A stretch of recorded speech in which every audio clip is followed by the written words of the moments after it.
of integrity towards its splashdown at just a velocity of just, led by Entry Flight Director Rick Henfling. The voice you will hear talking to the crew is that of Jackie Mahaffey. She will be reporting everything to the crew and receiving their reports as they enter the Earth's atmosphere for their 13.5-minute plunge back into the atmosphere for splashdown off the coast of San Diego. Now we have the ship back with us and Megan Cruz aboard the USS John P. Murtha. Megan? 11 balloon, right?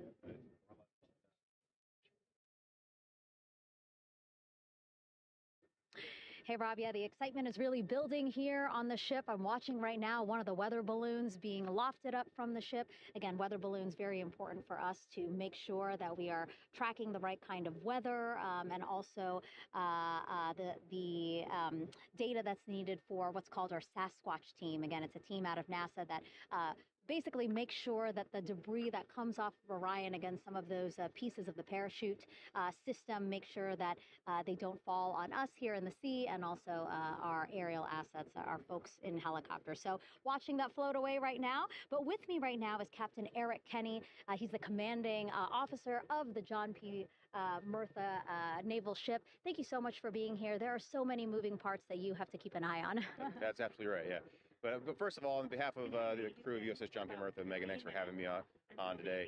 Happy to tell you what we're doing and excited to get the interview started. Yeah, absolutely. Why don't we actually take a look at the flight deck here? We'll start there. Basically, we also, while watching this weather balloon float away, we notice all 4 helicopters leave the flight deck. We now have an empty flight deck. We had 2 imagery helos as well as the 2 crew helicopters that will go recover the crew. This is just one of the many things that, again, our ship of 550 people, it's something that you oversee as commanding officer. Yeah, absolutely. Every commanding officer, I would say really every naval service member, our priority is always safety.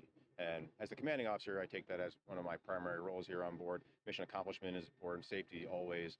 So my day really has, I would say my message to the crew has sort of changed over the past 24 hours. As we're leading up to today, we've been building up the excitement and motivating the team for the training that we've executed. But really over the past 24 hours, now I'm trying to get us to slow down a little bit. Trust our training, right? Don't believe all the hype. Don't believe everything that's going on. Just let's trust what we've done to get to this point, and if we do that, we'll be successful today. Mm-hmm. And also part of the big success is obviously the coordination between NASA and the U.S. military. How does it feel being able to support the human space program we have? Yeah, I mean, since 1959 with Mercury, Gemini, Apollo, the history between NASA and the Navy has been in lockstep. But like any other skill, if you don't practice it regularly, that skill atrophies. So we've had a few decades off from that. Over the past 4 or 5 years, really with this ship over the past year, we've constantly trained and working for this moment right here. Building up the hype, but to get to this point today, to be able to trust all the training we've done. We've worked with, working with NASA, the Air Force, the medical team, dive team.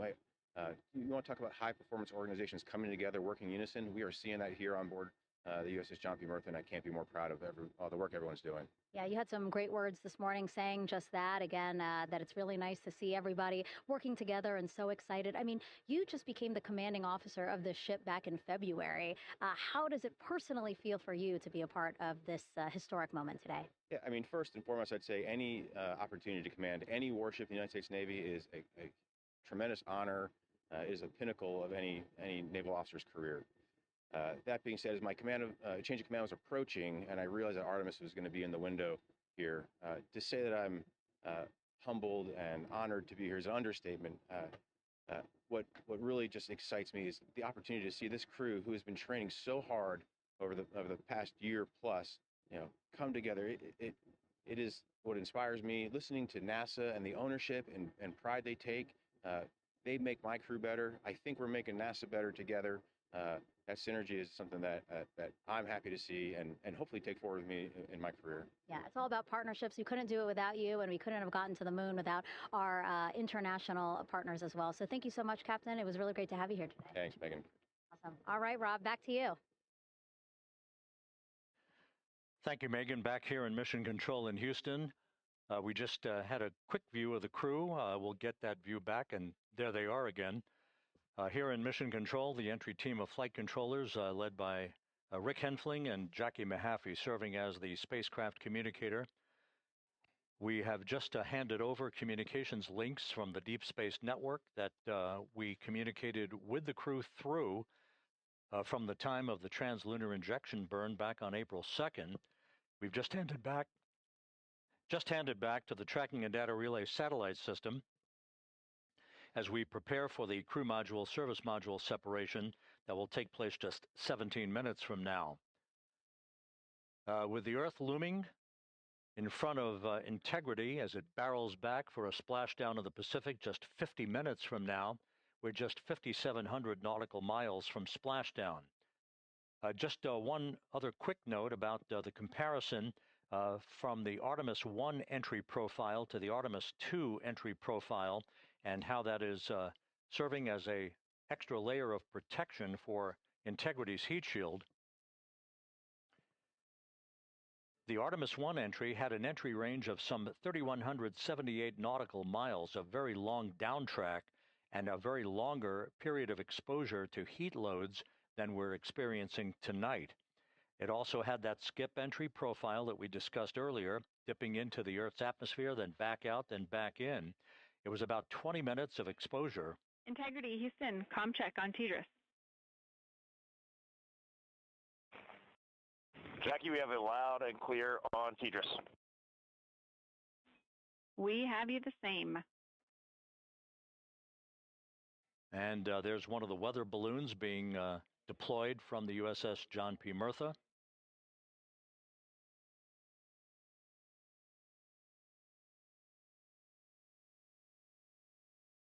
So the Artemis 1 entry had the vehicle. The update on GPS, we haven't seen it track in yet.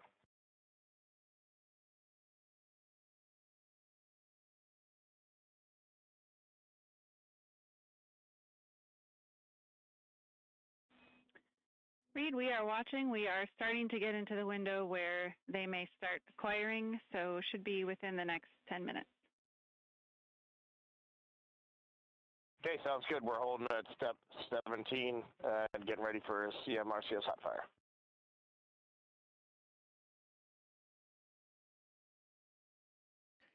And that exchange indicating that we are expecting to acquire data from the GPS system on board. That'll be a navigational tool that will basically tell Integrity's computers that they're on track down the center line of the corridor for the entry interface that will lead them to their splashdown point. Once again, the Artemis 1 entry exposed the heat shield for about 20 minutes of peak heating. For Artemis 2, we're going to reach a downtrack distance of 1,701 nautical miles from the point of entry interface with just 14 minutes of duration, and it's basically a different angle of attack, a little bit steeper angle of attack that will protect the heat shield from excessive heat loads. So that is the difference between Artemis 1 and Artemis 2, all designed into this mission to gather data, to protect the heat shield, since the Artemis 3 mission and beyond will have a different designed heat shield that will allow that skip entry type of profile to be resumed for all of the future missions coming back from the south pole of the moon when we initiate lunar landings. So we've handed over to the Tracking and Data Relay satellite system. That's where we'll have communications for the rest of the flight. Just to give you some time hacks here, we're 13.5 minutes away from crew module service module separation, and just 17 minutes away from the raise burn, that 19-second firing of the thrusters that will basically be the final fine-tuning of the angle of attack for Integrity as it enters the Earth's atmosphere.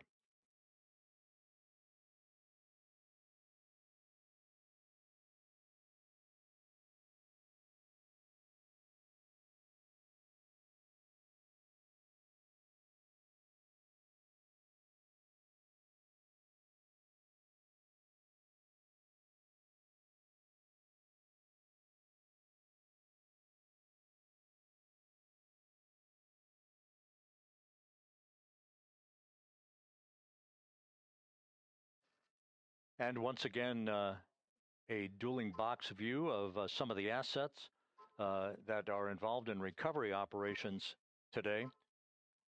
The integrity, cabin configured, all crew suited and seated. Houston, copies.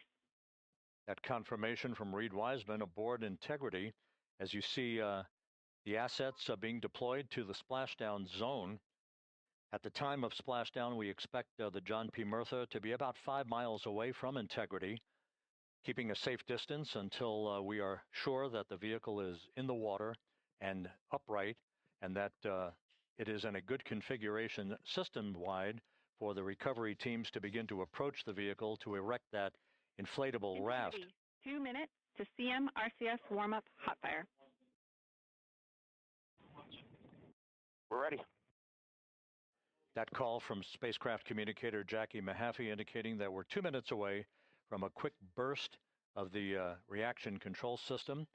Thrusters, that will be a hot fire test prior to the separation of the crew module from the service module. The European service module has performed flawlessly throughout this flight. Everything, all the burns that had been prescribed for that service module have been executed on time and without a problem. There is the European flight control room that has overseen the manufacturing, the design of the European service module. They deserve quite a bit of credit on this mission for not only propelling the Integrity and its astronauts toward the moon, but also conducting the fine-tuning of its trajectory to bring it to this point where we are dead spot on down the middle of the corridor trajectory-wise to bring Integrity down for its splashdown in the Pacific just 44 minutes from now.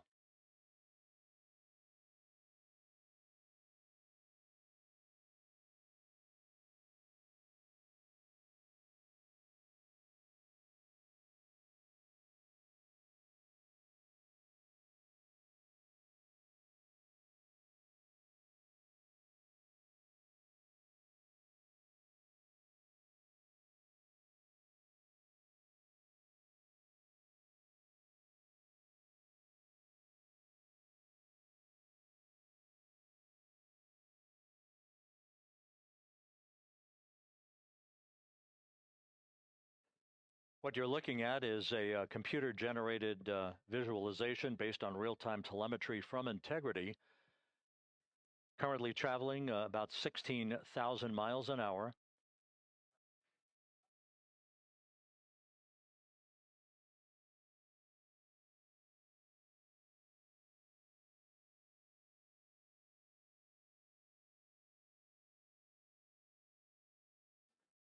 Integrity traveling about 16,000 miles an hour. For the prop cautions, we're taking a look. Copy that. Now just about 5,100 miles from Earth. Splashdown scheduled 43 minutes from now. We're just 9.5 minutes away from the crew module service module separation.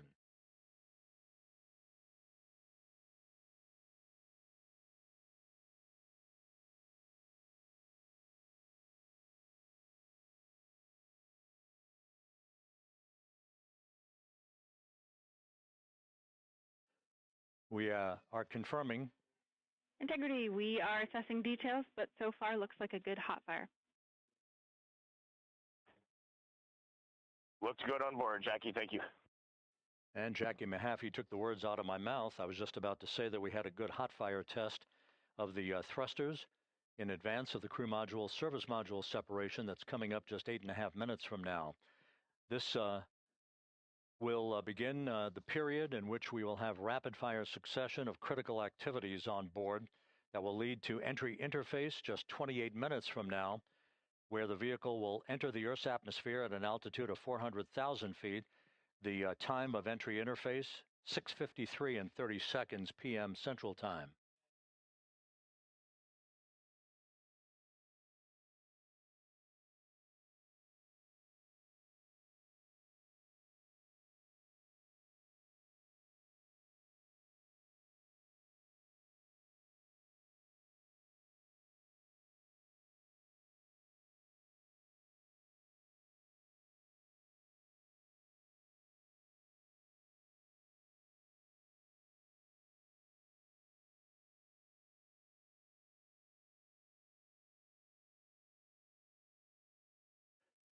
Integrity's astronauts were awakened at mid-morning to begin their entry preparations. And propulsion officer now reports a good hot fire test in preparation for the crew module service module separation.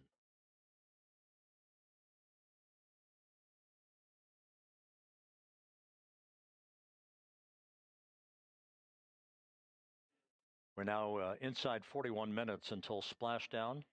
Integrity Houston, we have confirmed a good CMRCS hot fire. And although we are not seeing GPS acquired yet, you can skip the troubleshooting steps in 157 for now. Integrity copies.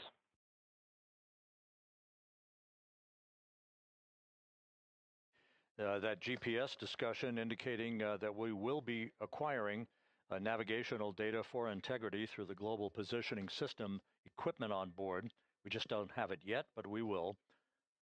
All of Integrity's systems are in great shape to support its high-speed entry into the Earth's atmosphere. It, once again, will reach a peak speed of 24,661.21 miles an hour. You're calling GPS. We at least have GPS 1 looking good on board.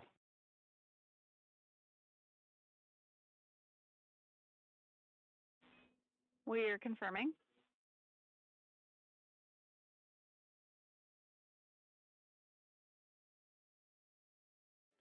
The guidance, navigation, and control officer here in Mission Control confirming that we have good lock on GPS data. We are on a communications link now through the tracking and data relay satellite system. Now, following splashdown, we're going to lose that link and go to what's called a VLDR, a very low data rate communications link, so that we can talk to the crew inside Integrity as they are on the water. Integrity, confirm we do see good GPS. We do too, especially GPS 1 is accepting in nav channels 1 and 3.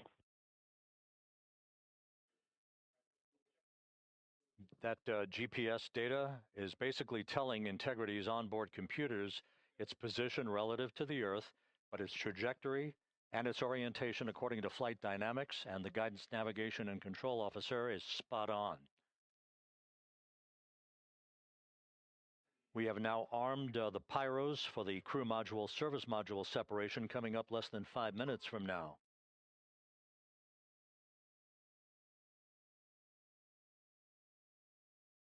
Once again, just 10 seconds after entry interface, we will see Integrity reaching its peak speed of 24,661.21 miles per hour. That will be just seconds before we begin a 6-minute blackout period. Integrity Houston, your vehicle is in a good config for CMSM SEP and go for CM raise. Houston, we see the same on board and copy go for CM raise.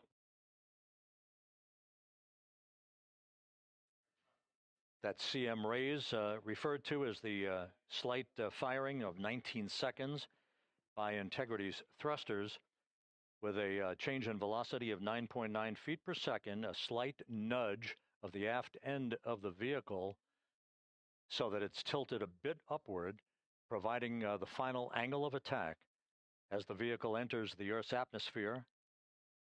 This being the mitigating factor that will reduce heat loads on the heat shield as we reach a point downrange from the start of entry interface, some 1,701 nautical miles to the splashdown site.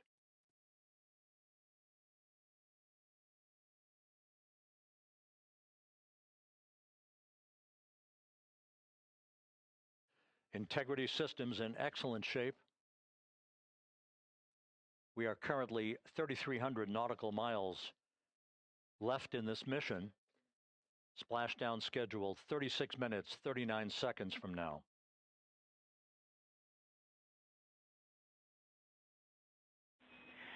Integrity Houston, for the 2 enabled prop cautions, what happened is while the thrusters were firing, multiple pressure sensors on each of the strings diverged a bit from each other. Those limits look to be set pretty tight. We think it could happen again when the thrusters fire in the future, so we are going to suppress those messages. We concur with suppress, not inhibit. Thank you. That exchange between Jackie Mahaffey, our Capcom for tonight, and Reed Wiseman aboard Integrity, indicating basically to ignore sensor data. All of Integrity's systems are in good shape.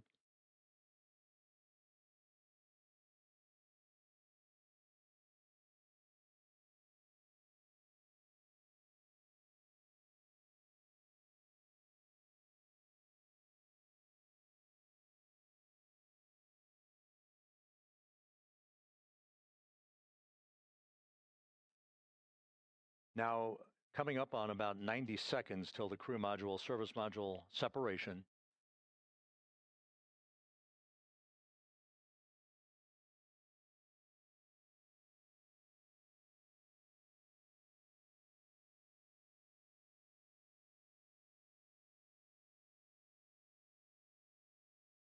All quiet here in Mission Control as we enter the most critical phase of the completion of this flight. All of the preparatory activities leading up to the vehicle entering the Earth's atmosphere just 21 minutes from now.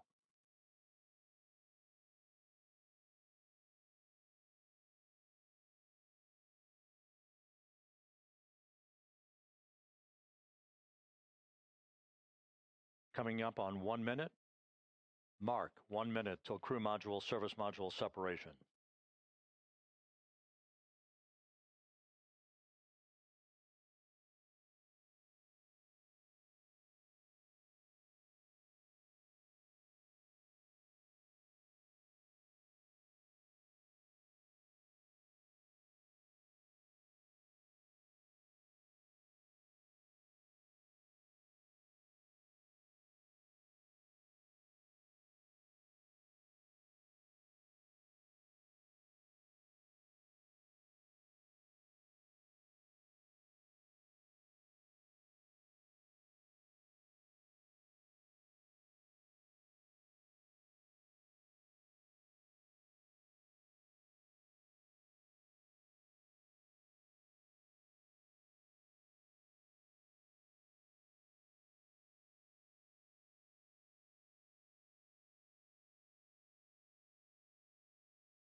And we have confirmation of crew module, service module separation, and a great view, albeit momentarily.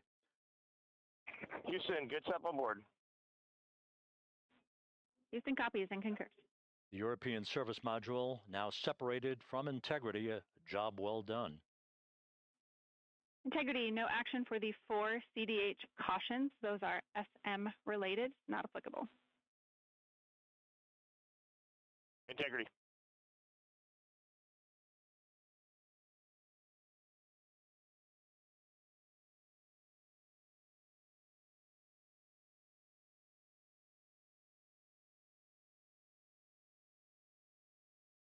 So, with Integrity now flying free on its own for the remaining 32 minutes of this mission, next up, the raise burn, a 19-second firing of Integrity's thrusters. Good GPS 2.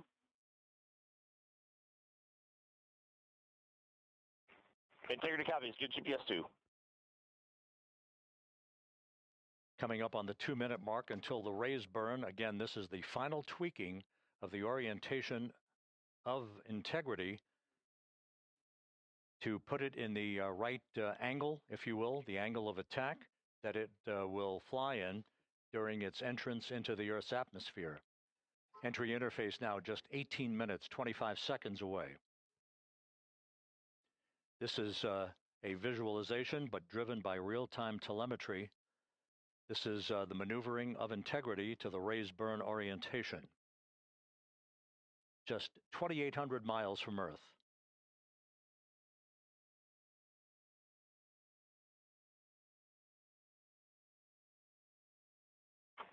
Houston, we got a great view of the European service module out the window with the sun hitting the side and the solar rays and the NASA worm right there. It's a beautiful looking machine. Roger.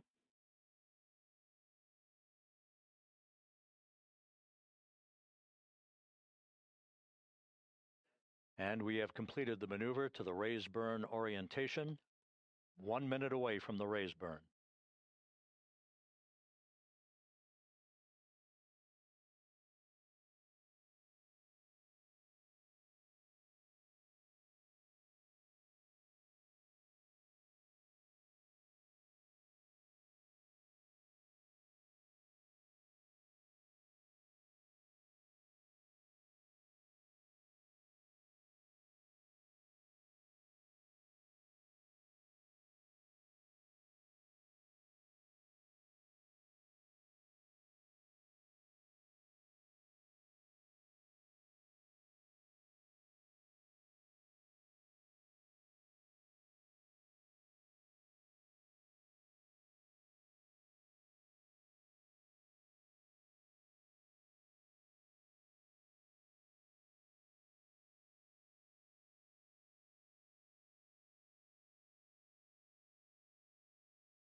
And the crew module raise burn is underway, 19-second firing of the thrusters, and we have a completion of the burn.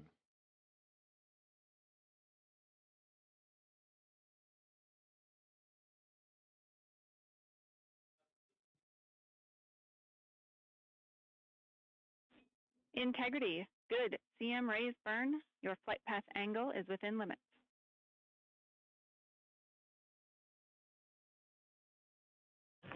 Integrity copies. Looks good on board, Jackie. So the final maneuver is now complete. Our trajectory for a splashdown in the Pacific 29 minutes from now is set and will not be amended any further. And we have the right angle of attack to mitigate any excessive heat loads on the vehicle during entry interface. Integrity Houston, a heads up about comm coverage. When you perform the 180 roll, for the first minute or so in that attitude, we expect about a minute LOS. We copy.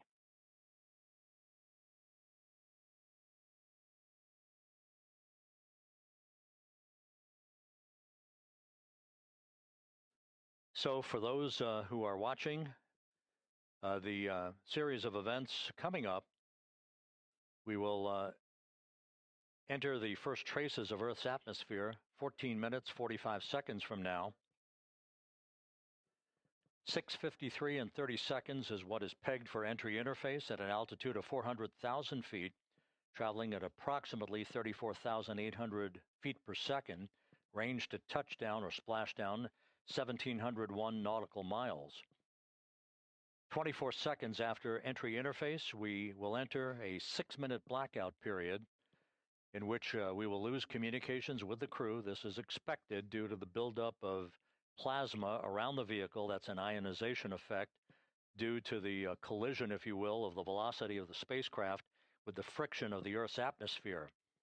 That 6-minute blackout is expected to begin at 6:53 and 54 seconds p.m. Central Time. During that period of time, we will reach our peak speed of 24,661 miles per hour. That comes just short, based on unofficial data from the flight dynamics officer right now, will come just short of the velocity record set by Apollo 10 of 24,791 miles per hour in 1969. We expect peak heating on the vehicle at 6:54 and 52 seconds p.m. Central Time, a minute and 22 seconds into entry interface. At that point, we will be just 204,000 feet above the Earth, traveling at 33,000 feet per second. The blackout period is expected to last 6 minutes. We expect that blackout period to end at 6:59 and 55 seconds p.m. Central Time. From the end of the blackout period until splashdown, it is just 7 minutes, at which point we'll start deploying the series of parachutes to slow integrity down to an ultimate splashdown velocity of just 19 miles an hour. We see the same, waiting for the 180 rolls.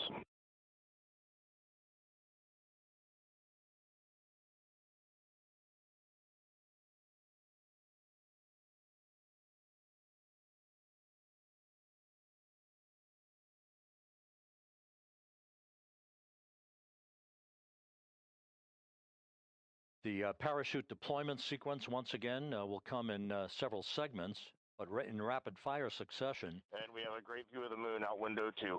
Looks a little smaller than yesterday. Guess we'll have to go back.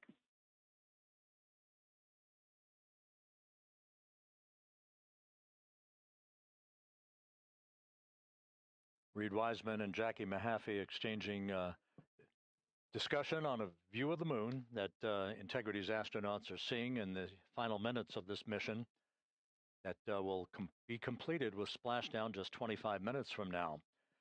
3 forward bay cover parachutes will be used to pull the forward bay cover off the top of the vehicle. Then 2 drogue parachutes will be deployed to slow and stabilize the crew module during its descent, followed by 3 pilot parachutes that will lift and deploy the main parachutes from the forward bay. The final sequence will have 3 main parachutes deployed. These will be 116 feet in diameter, each main parachute approximately 265 feet long when reefed. The parachutes will ultimately slow Integrity down from its peak speed of almost 33 times the speed of sound to a gentle 19 miles an hour at splashdown.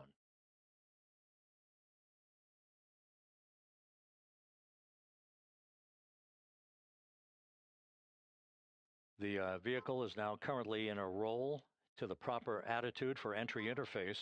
Our trajectory is right on according to flight dynamics.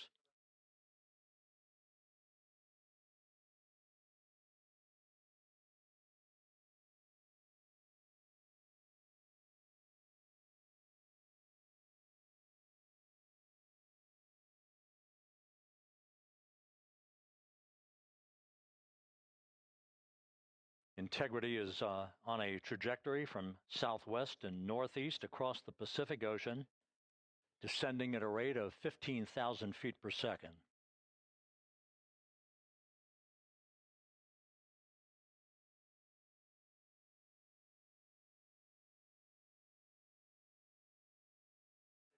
Range to touchdown 4,300 nautical miles, all the systems in excellent shape.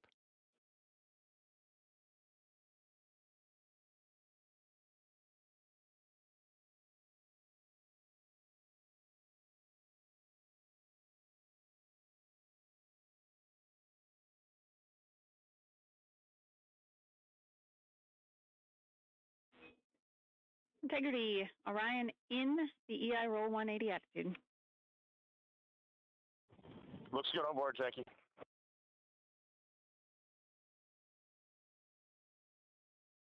This view out of one of Integrity's windows. We had a call for 3 good baros. Those are barometric pressure sensors that feed altitude and rate of descent information to Integrity's computers that will trigger the parachute deployment sequence. We are less than 9 minutes away from entry interface, 22 minutes from splashdown.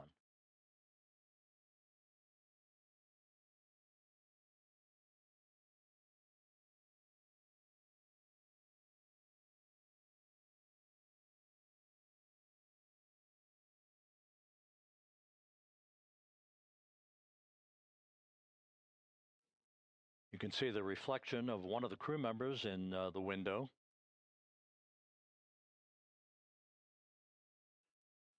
Out in the Pacific, the weather conditions remain go.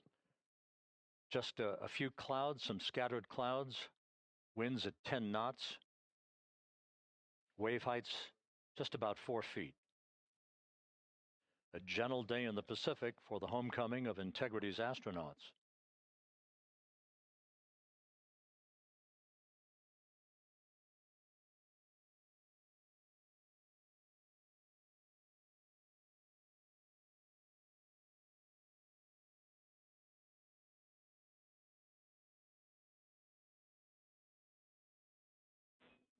Integrity back in EI attitude.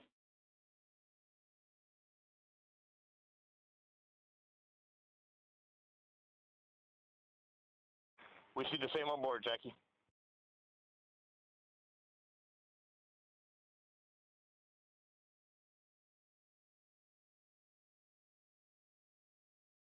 Houston, purge is complete. Crew and vehicle are configured for entry. Houston copies. And we're in step 37, transferring navigate to BFS.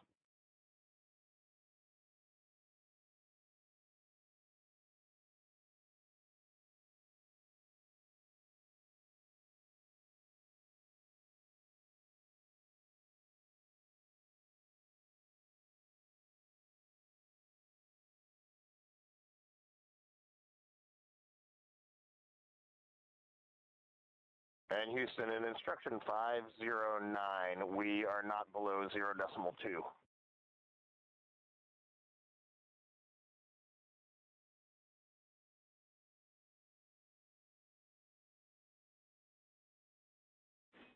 Integrity, no action required.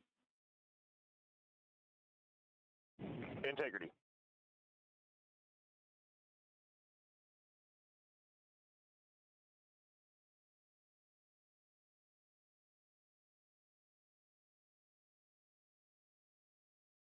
Now 6 minutes away from entry interface, we will hit the first traces of Earth's atmosphere at an altitude of 400,000 feet, traveling about 34,882 feet per second. Ranged splashdown at that point will be 1,701 nautical miles.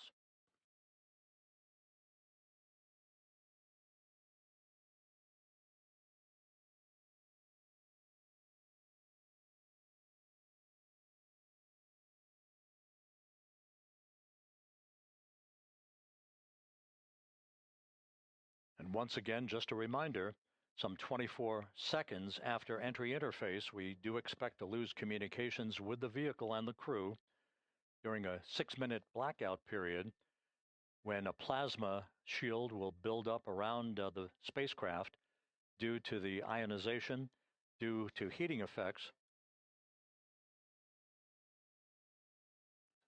And Flight Dynamics has just confirmed we will have a blackout period of exactly 6 minutes in duration.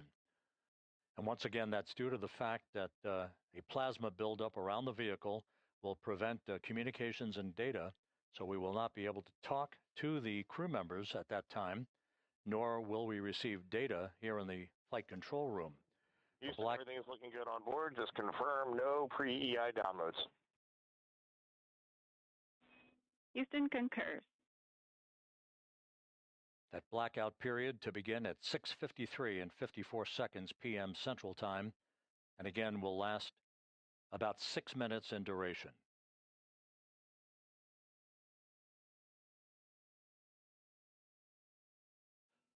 We're 4 minutes away from entry interface.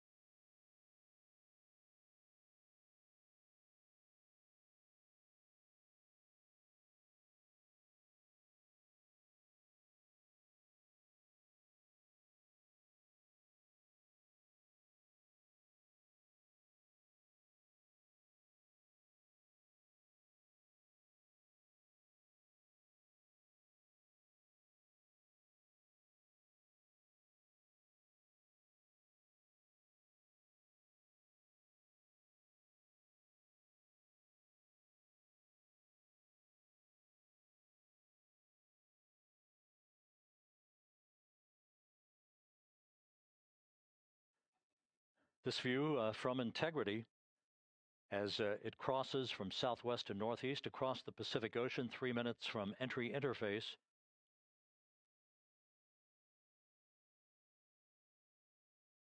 Sixteen and a half minutes till splashdown.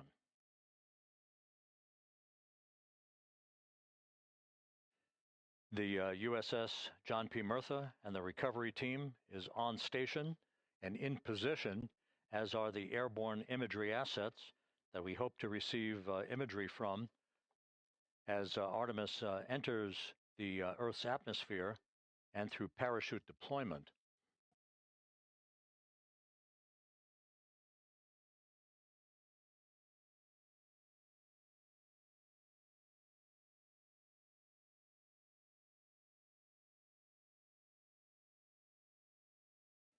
All of Integrity's systems are in great shape. The crew is ready to complete its mission just 15.5 minutes from now. All of the activities today have gone off in perfect fashion. No issues with the vehicle, no issues with the crew.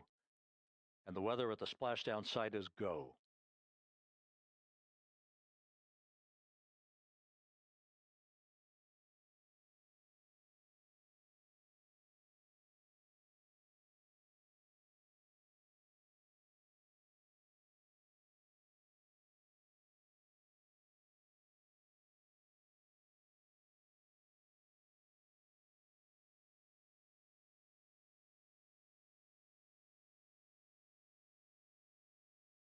Coming up on 1 minute until entry interface.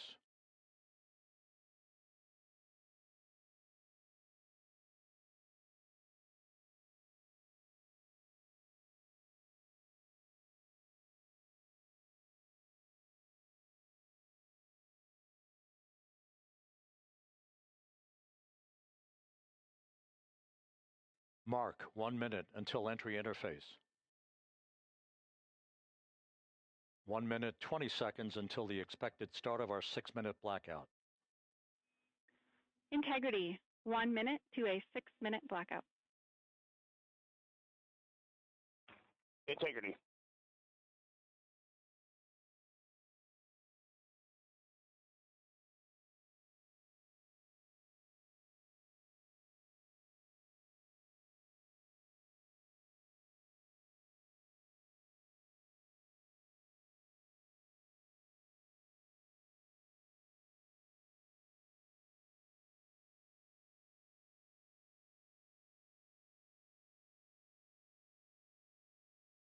Ten seconds till entry interface.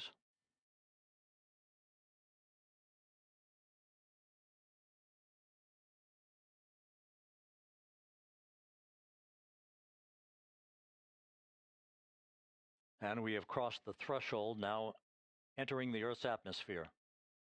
We're at 400,000 feet, traveling 34,800 feet per second.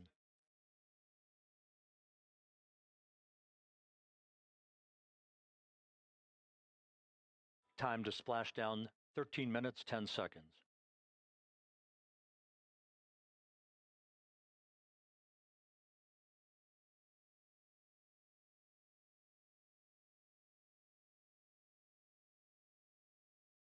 And as predicted, we've entered our communications blackout. This will be a 6-minute blackout period. No voice, no data from the crew.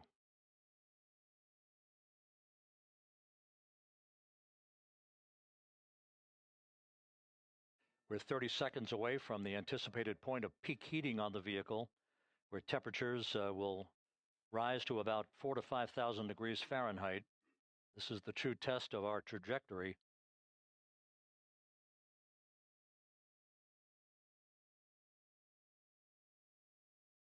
And from the G5 aircraft in the vicinity of the splashdown zone, this view of Integrity.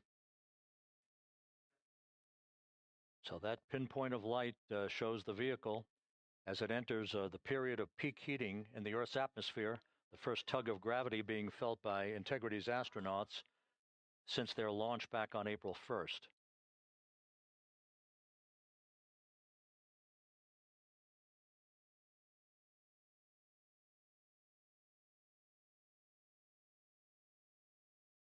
Four and a half minutes until the end of the blackout period.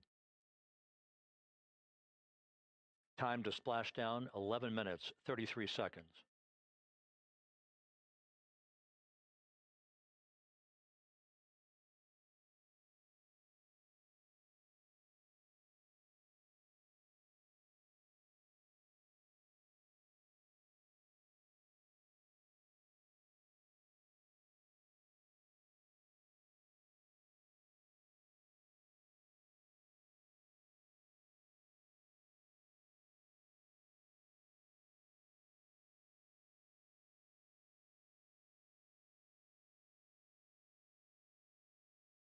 The landing and support officer reports that the P-3 has acquisition on integrity.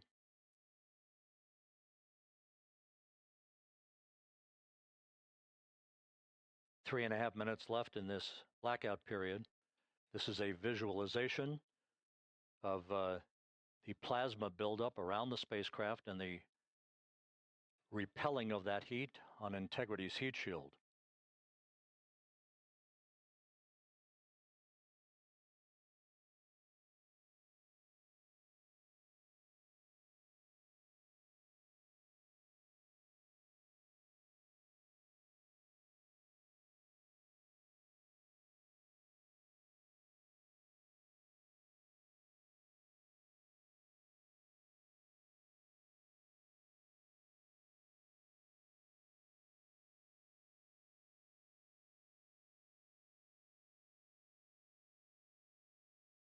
Flight Dynamics reports that airborne assets in the vicinity of the splashdown zone do have a visual on integrity.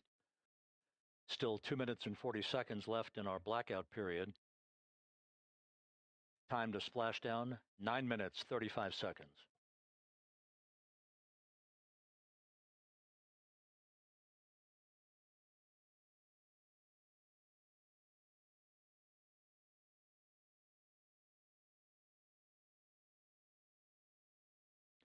Multiple airborne assets as part of the recovery team all have visuals on integrity.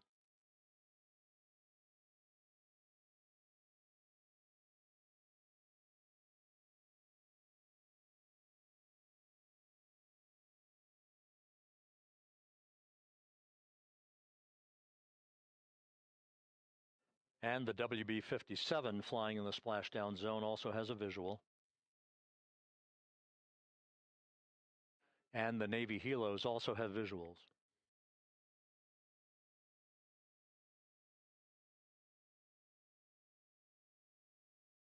We're still in the blackout period. Still do not have communications from the crew.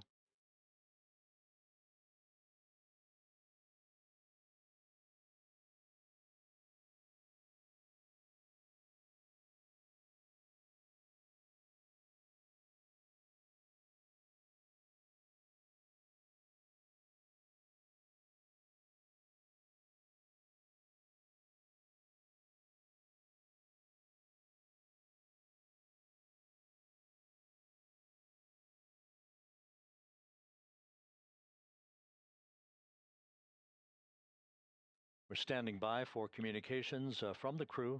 We should be out of the blackout period less than a minute from now.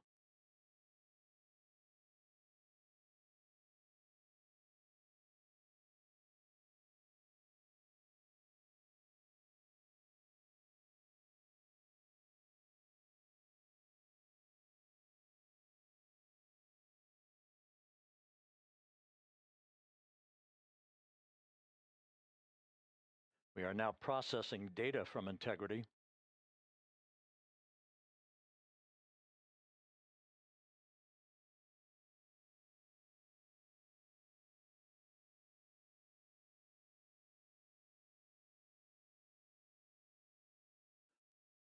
Landing and support officer reports the small boats are en route to the splashdown target zone.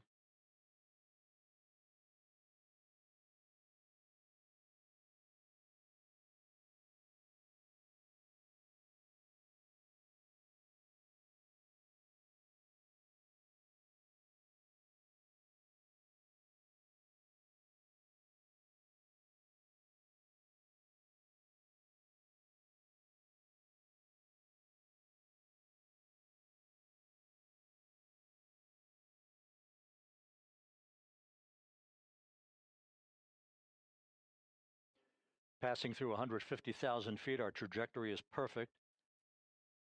We're getting intermittent views of integrity. Still waiting to establish voice communication.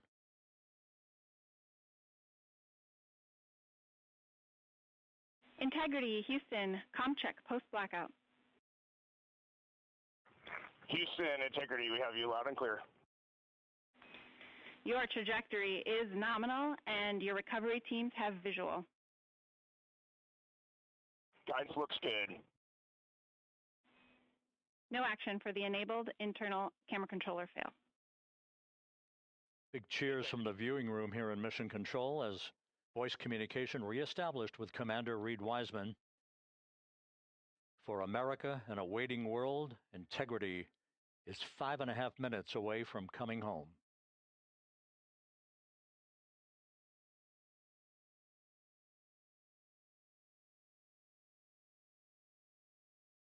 Passing 100,000 feet now.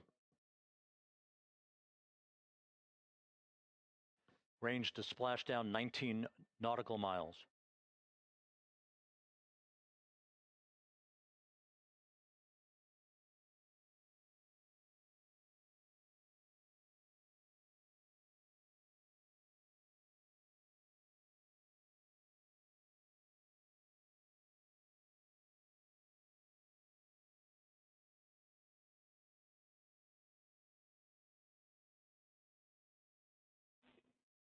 Integrity impact to the camera controller fail is no cab 1 views of the chute.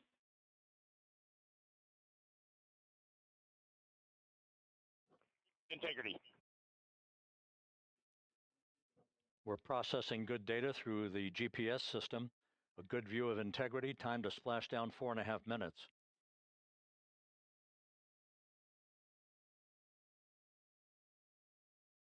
And a view of Integrity from the WB-57. We're at 50,000 feet.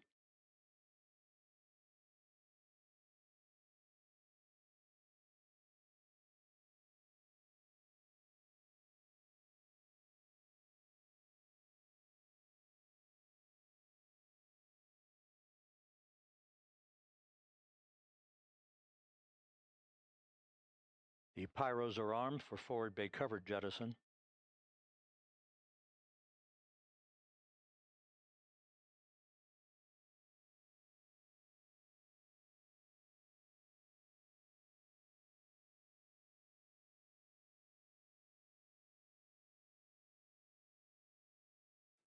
And there go the first series of parachutes. And we're on drogues. And Houston, we're visual 2 drogues out the window. 2 good drogue chutes. Next up, We copy, we see them. the deployment of pilot parachutes that will pull the main chutes out. Time to splash down 3 minutes and 10 seconds.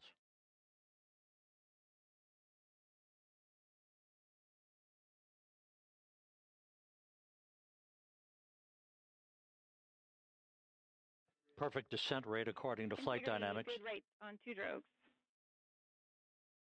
We see the same on board.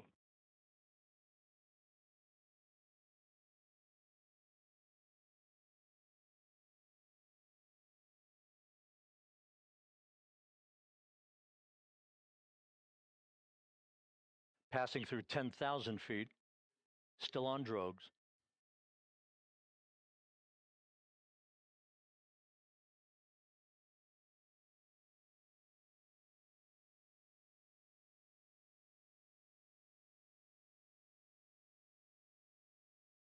Main chute deploy. We're at 5,000 feet.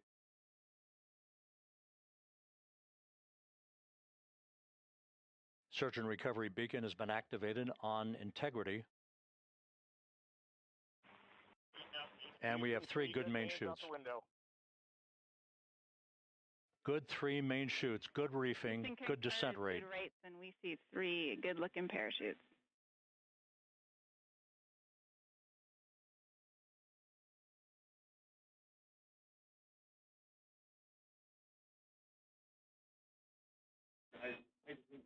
Integrity, cabin pressure indicates no need for hydrazine checks. Integrity copies. This is a perfect descent for Integrity. Its crew sounding hale and hearty on board. Time to splash down 1 minute, 15 seconds.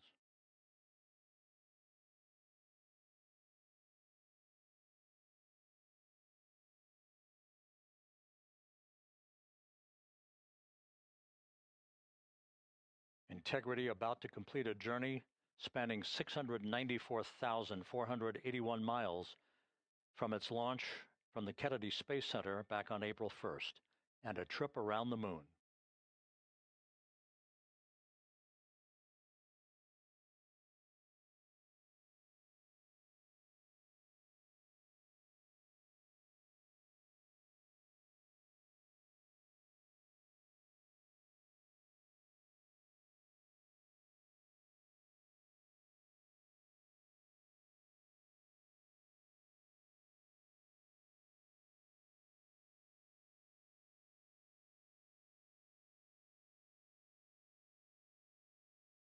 Passing through 1,000 feet,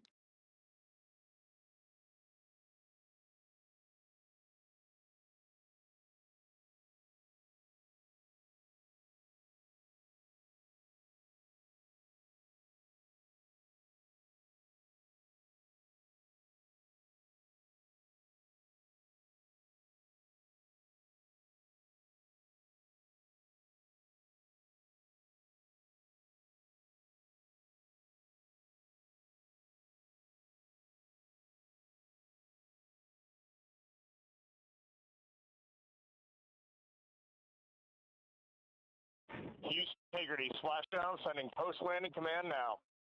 splashdown confirmed. Copy splashdown, waiting on VLDR. Splashdown confirmed at 7:07 p.m. Central Time, 5:07 p.m. Pacific Time. From the pages of Jules Verne to a modern-day mission to the moon, a new chapter of the exploration of our celestial neighbor is complete. Integrity's astronauts back on Earth.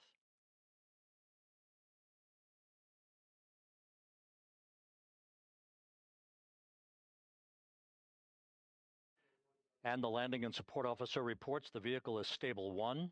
We still will be deploying the crew module uprighting system to maintain that orientation. A perfect bullseye splashdown for Integrity and its 4 astronauts.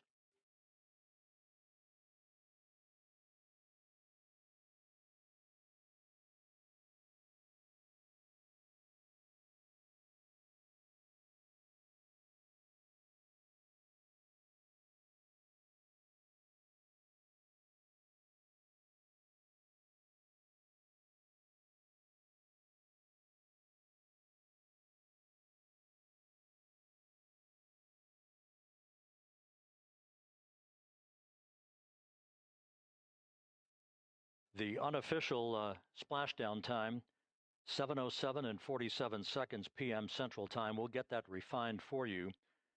That would put the end of the mission at a mission elapsed time of 9 days, 1 hour, 31 minutes, 35 seconds.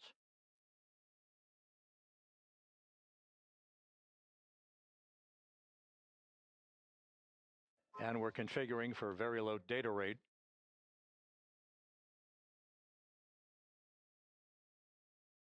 Once again, splashdown occurring in the Pacific, southwest of San Diego at 7:07 and 47 seconds p.m. Integrity Houston, comm check on VLDR.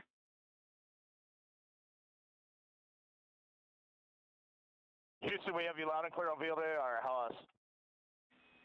We have you the same. We'll meet you over in post-landing.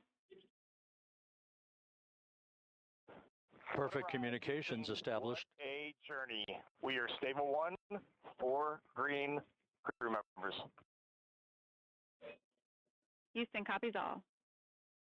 Reed Wiseman reporting 4 green crew members. That is not their complexion. That is the fact that they're in great condition. That's what that means.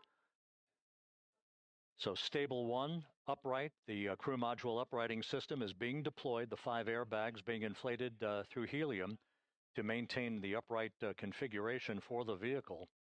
This was a textbook entry and a textbook touchdown for Integrity. Reed Wiseman, Victor Glover, Christina Cook, and Jeremy Hansen back on Earth after a journey around the moon.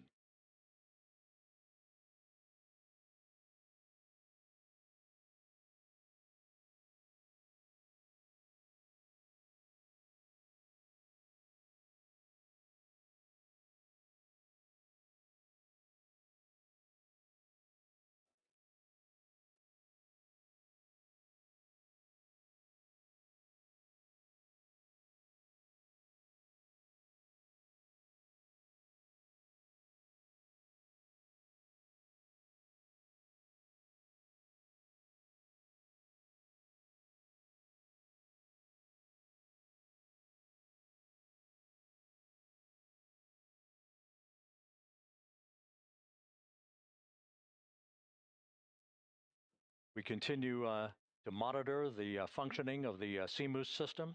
The airbags are being inflated to maintain a stable one or upright configuration. And there's a good view from one of the naval helicopters hovering overhead. Reed Wiseman reporting 4 green crew members, meaning they're all in excellent shape.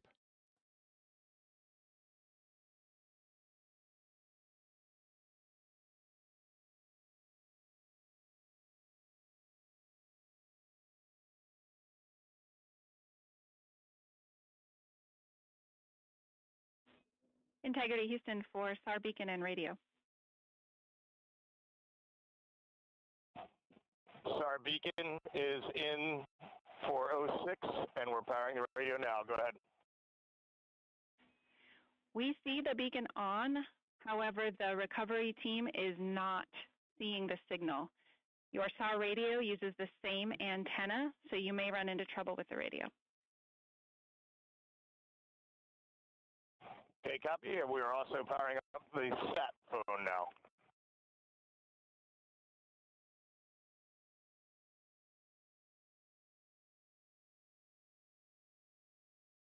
So Integrity is in great shape. And as the crew continues its post-splashdown timelined activities on board, Reed Wiseman once again reporting that all 4 crew members are in excellent shape. And we have 5 inflated airbags to maintain an upright configuration so that the recovery team can now begin a slow approach to the vehicle. Meanwhile, here in the flight control room, Entry Flight Director Rick Henfling is polling his team of flight controllers for the start of powering down the vehicle after a thorough systems check. We have no toxic gases to be concerned about, so the recovery personnel can approach the vehicle, but not until we have powered down the spacecraft. That's expected to take a few more minutes.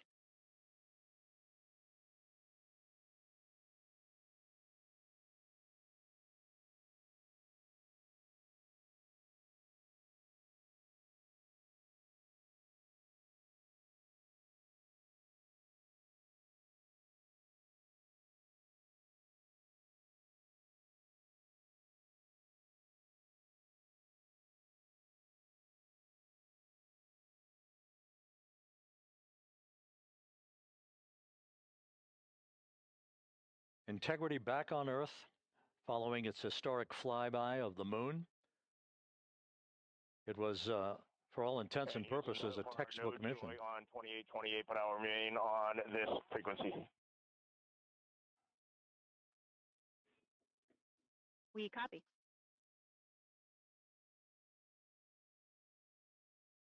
Reed Wiseman indicating some trouble with the SARSAT phone on board.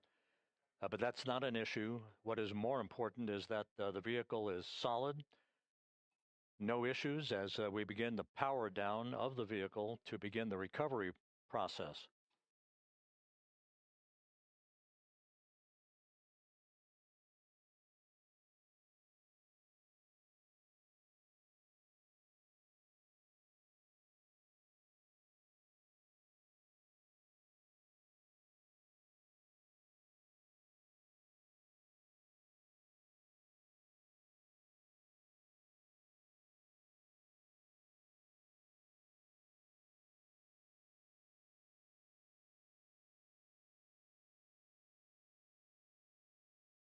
The propulsion officer here in Mission Control reports that we have safed the prop system on Integrity.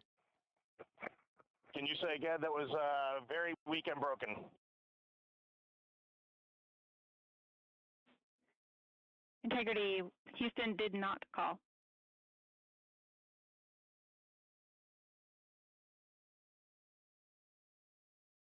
Copy that, Houston. It might have been on the SAR radio. Stand by.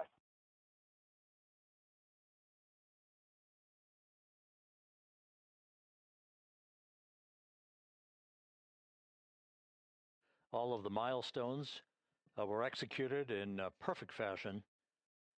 Integrity entering the Earth's atmosphere right on time, reaching its peak speed shortly after a blackout period began. We emerged from the blackout period, but the recovery imagery airborne assets were able to pick up Integrity's descent almost immediately through entry interface, tracking the vehicle all the way down. And finally, you saw the sequence of chute deployments. First, the forward bay cover being pulled off the top of the vehicle by a series of 3 parachutes.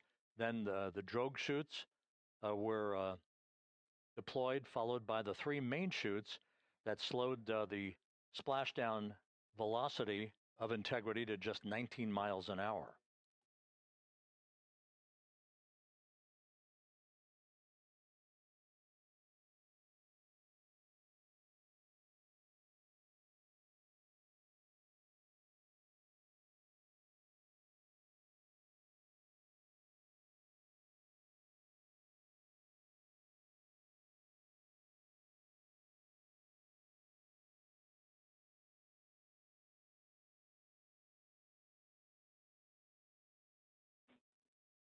Integrity, Houston, with no joy on SAR and SAT phone, we'd like you to command an additional 15 minutes for a total of 30-minute power down delay.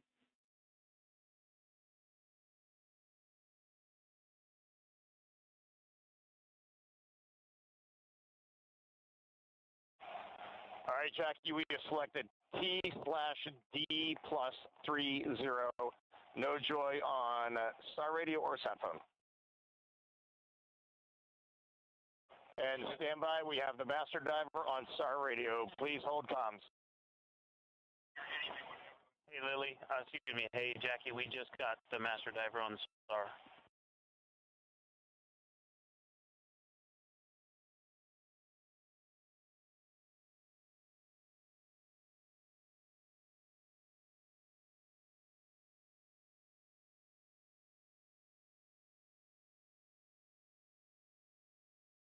A good view of one of the fast boats. Integrity, Houston, if you are happy with your comm with master diver, you can go back to the 15-minute power down.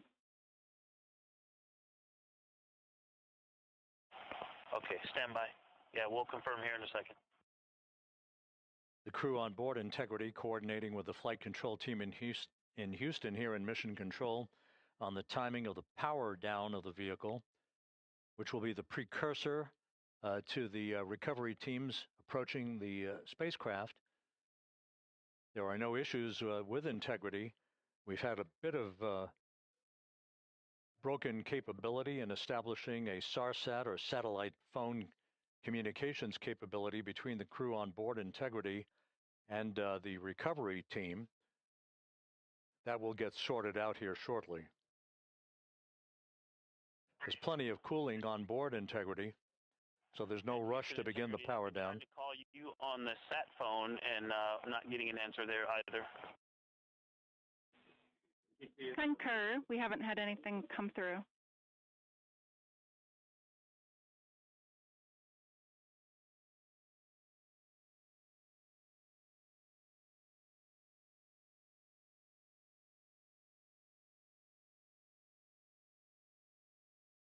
And Houston, if you could relay to recovery that we hear them, but it does not appear as though they are hearing us.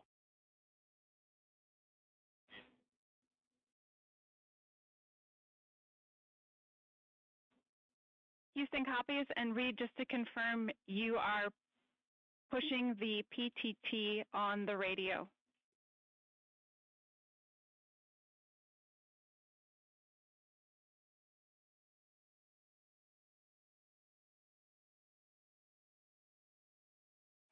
So as we continue to sort out the communications between Integrity and the recovery teams, we are standing by for the initiation of the power down procedures that, as you see, the recovery teams are moving towards the side of the capsule.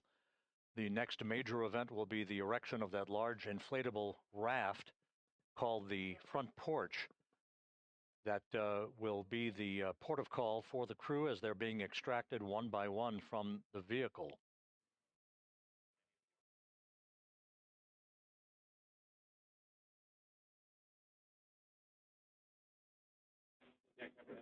Integrity, Houston, for sat phone, we are going to attempt to call you.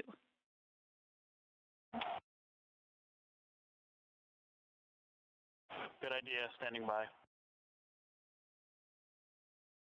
And Jackie, yes, we are pushing the push to talk, the two buttons on the left side of the radio below the up-down arrows. We are utilizing them. I'm rebooting the radio to see if we get good comms. Okay, we copy all, and just to confirm, you are seeing that you are touchdown plus 3030 for power, correct? That's the affirmative.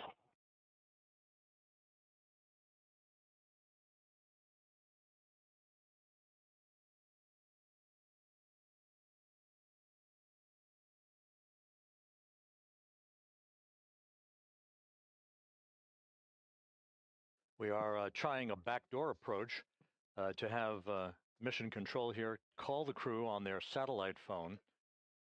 This is all part of the coordination for the power down of the vehicle that will initiate the actual recovery operation. The first boats with the Navy divers on board are standing by, waiting to close in on Integrity to begin the process of erecting the large inflatable raft that's called the front porch that will be where the astronauts are extracted from so that they can have a few minutes to get their land legs back before they're hoisted aboard the Navy helicopters for the flight back to the deck of the USS John P. Murtha. Reply.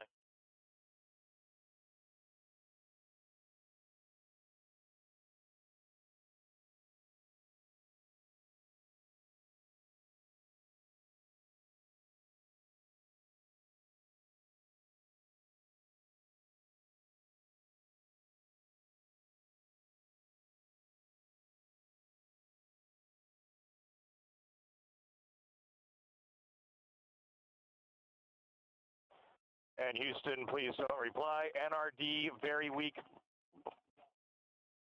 but readable. Master Diver, we can hear, but they cannot hear us.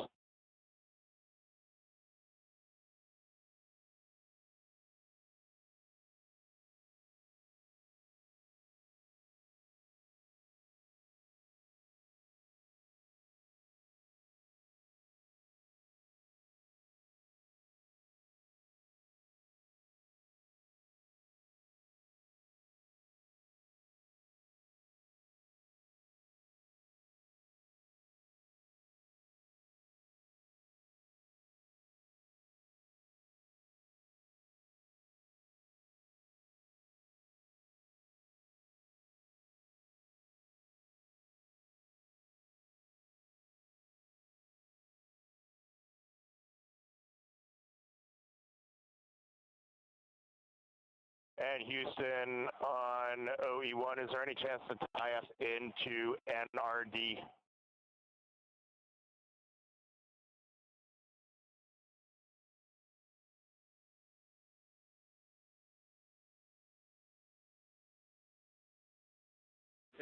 Checking.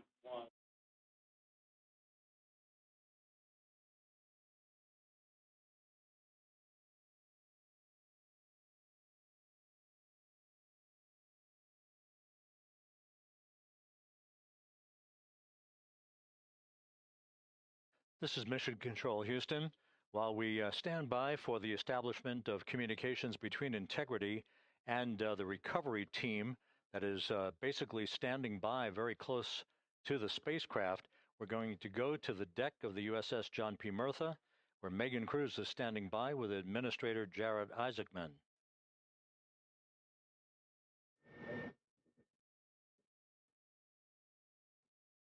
Hey, Rob, yeah, just such an honor to be able to be here on the ship, to be able to share and experience this moment with everyone together. And of course, as you just said, yes, here with NASA Administrator Jared Isaacman. Administrator, how did you feel getting to witness this and seeing NASA at its best? Oh, I mean, I'm honestly, I'm still at a loss for words. I mean, you know, like the childhood Jared right now can't believe what I just saw. I mean, almost been waiting my whole lifetime to see this, and then it's NASA Administrator. I just couldn't be more proud of the entire workforce. the years, the effort, the late nights, all the hard work from across the country that contributed to this incredible moment right now. And yeah, incredibly grateful too for our teams here on the John P. Murtha right now. Yeah, look at them behind us here. Got everybody. Hey, what do you guys think? We just brought some astronauts back from the moon, huh? Unbelievable. Thank you. Yeah, so grateful to the Navy, the sailors that are here, the NASA teams. I mean, this is a joint effort that's on their way right now. These recovery forces are getting out to our Orion spacecraft, to Integrity, get our astronauts back on the ship safely. Yeah, and this is not just an accomplishment for NASA. This is an accomplishment for humanity. Again, a historic mission to the moon and back. How does this make you feel, and what do you hope people take away from this? Well, I'll tell you, I think about the crew members that we've all had an opportunity to observe over the last 10 days, right? I mean, they're absolutely professional astronauts. I mean, wonderful communicators, almost poets. But then I think these were the ambassadors from humanity to the stars that we sent out there right now. And I can't imagine a better crew than the Artemis II crew that just completed a perfect mission right now. So, yes, it's a huge moment for everybody, right? I mean, we are back in the business of sending astronauts to the moon, bringing them back safely, and to set up for a series more. I mean, this is not a once in a lifetime, which you hear sometimes around here. It's like, this was a once in a lifetime. No, it's not. This is just the beginning. We are going to get back into doing this with frequency, sending missions to the moon until we land on it in 2028 and start building our base. Yeah, are we going to build on the momentum for Artemis 3? I mean, it's just around the corner. Absolutely. So, I mean, that's, part of me too. Like, I can't wait to get the crew off of Integrity right now, but also getting Integrity back on this ship so we can start taking a look at it, because all that data is so precious to us right now. I mean, we are going to definitely want to take a good look at the thermal protection system. We're going to want to download all the data they couldn't transmit back to us and use that to inform Artemis 3. But we're already making progress, right? You had SRB segments already showing up at KSC. Core stage for Artemis 3 is rolling out on April 20th. We're getting Mobile Launcher 1 back in vehicle assembly building. So yes, there is a lot to celebrate right now on a mission well accomplished for Artemis 2. And at the same time, we got to start getting ready for 3. Amazing. And last question, for people who joined us for all 10 days to see what we can accomplish together with our international partners, what do you think about the fact that we're going to keep doing this more and more and more? It's incredibly exciting. I mean, yes, it's the contributions, like the best and brightest across the NASA workforce from across the country, our industry partners, our international partners. We had a Canadian Space Agency astronaut on board in Jeremy. We had the European Service Module. And you think in the days leading up to this launch, I mean, 48 hours prior to launching Artemis 2, I was meeting with the Italian Space Agency. We signed a memorandum of understanding to build a habitation module on the moon. I mean, you have countries, all of our allies and partners coming together saying, we are committed to this effort. We are returning to the moon. We're doing it to stay. We are building that enduring presence. We are going to master the skills on the surface of the moon so someday we can undertake missions to Mars. It's just an incredibly exciting time, and we're not going at it alone. We're bringing everybody along with us. Absolutely. And speaking of everyone, one more time, we're going to ask the crew here, you guys ready to land on the moon? Awesome. I love that. Okay, well, thank you so much, Administrator. Appreciate you being here. We're, of course, going to stay on to watch the crew get extracted from Orion, so stay tuned, and we'll see you back here shortly.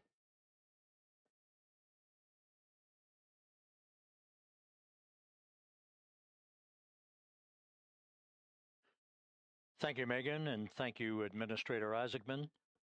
We are in the process of working to establish that communications link and to establish the procedures that will lead to the power down of the spacecraft, which is gently bobbing in the Pacific following a bullseye touchdown that occurred at 7:07 p.m. Central Time, 5:07 p.m. Pacific Time, 2.5 hours before sunset in the Pacific, southwest of San Diego. We have once again heard from the crew during that interview opportunity with the administrator, and we have 4 healthy crew members on board.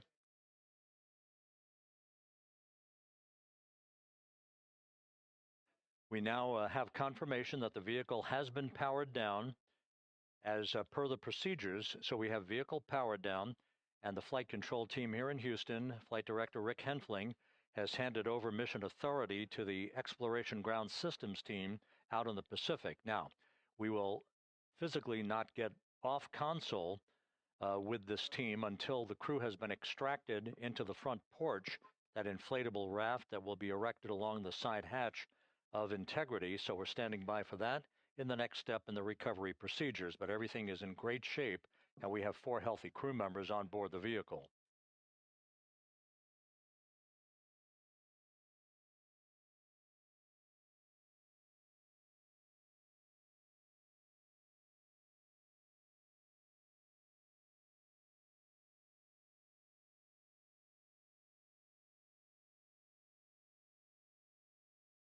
All of the entry events went by the book, no issues, perfect trajectory for Integrity that was culminated with one final raise burn to improve the angle of attack for the vehicle as it entered the Earth's atmosphere. All of that flight dynamics computation worked like a charm.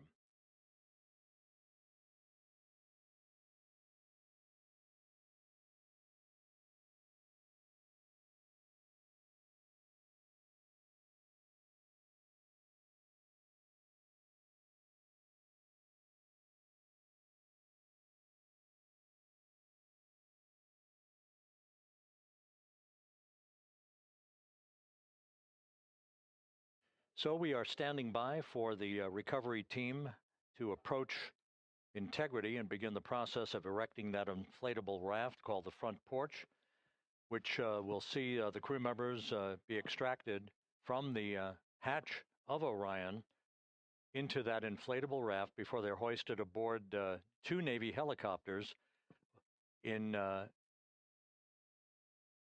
variety of different configurations. Each crew member will be hoisted in sequential fashion, in alternating fashion, 2 crew members for each helicopter before they turn around to head back to the John P. Murtha. Once on the deck of the ship, they'll be brought into medical bay for comprehensive medical exams. But Reed Wiseman has reported several times that the crew is in excellent shape.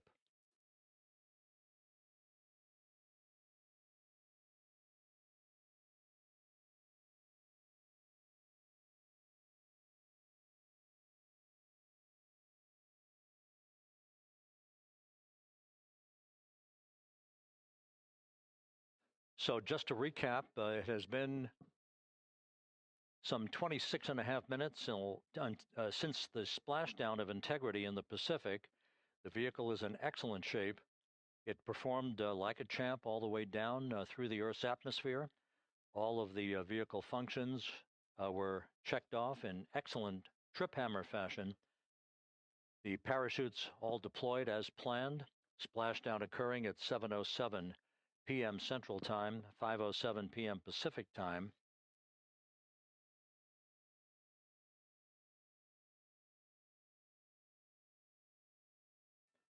And after a bit of a tussle to try to establish a communications link with the recovery team, we were finally able to run through the procedures for the powering down of the vehicle.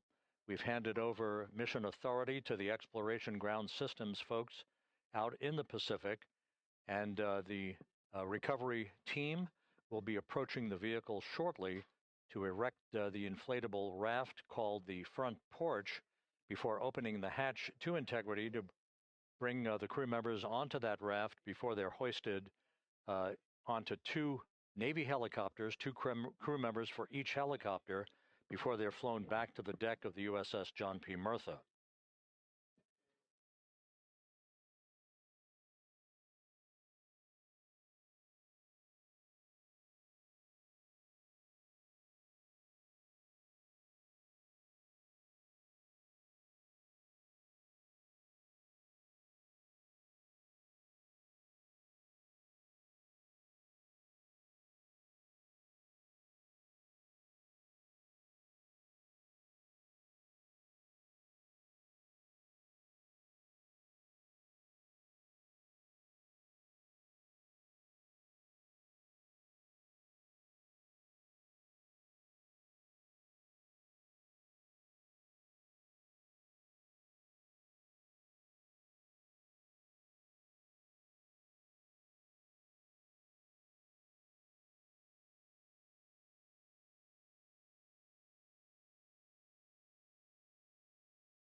This is Mission Control Houston. After talking to the flight dynamics folks, we have a bit of a refinement on the splashdown time for you. Their computation shows a splashdown time of 7:07 and 27 seconds p.m. Central Time, 7:07 and 27 seconds p.m. Central Time.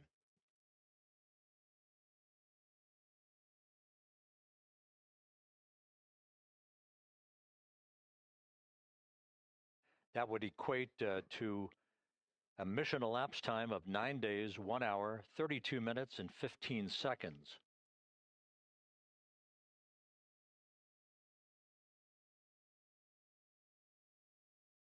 Once again, from Flight Dynamics, a splashdown time of 7:07 and 27 seconds p.m. Central Time. That would equate to a mission elapsed time of 9 days, 1 hour, 32 minutes, and 15 seconds.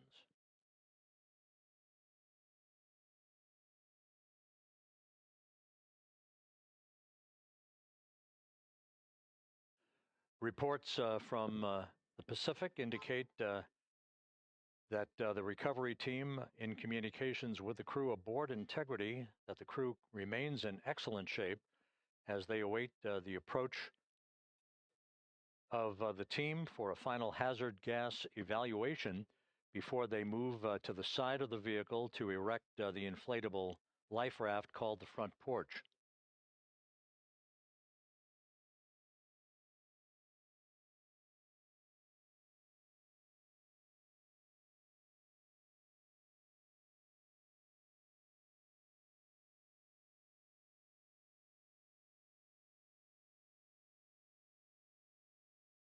Again, no issues with Integrity. The vehicle is powered down.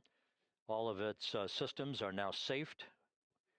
We have handed over mission authority to the Exploration Ground Systems folks in the Pacific, but we will not stand down and have the entry flight control team depart its positions until that inflatable raft, the front porch, is erected, the hatch open, and the crew having exited the vehicle. So that's the next step in the recovery process that will lead to the hoisting of the crew members.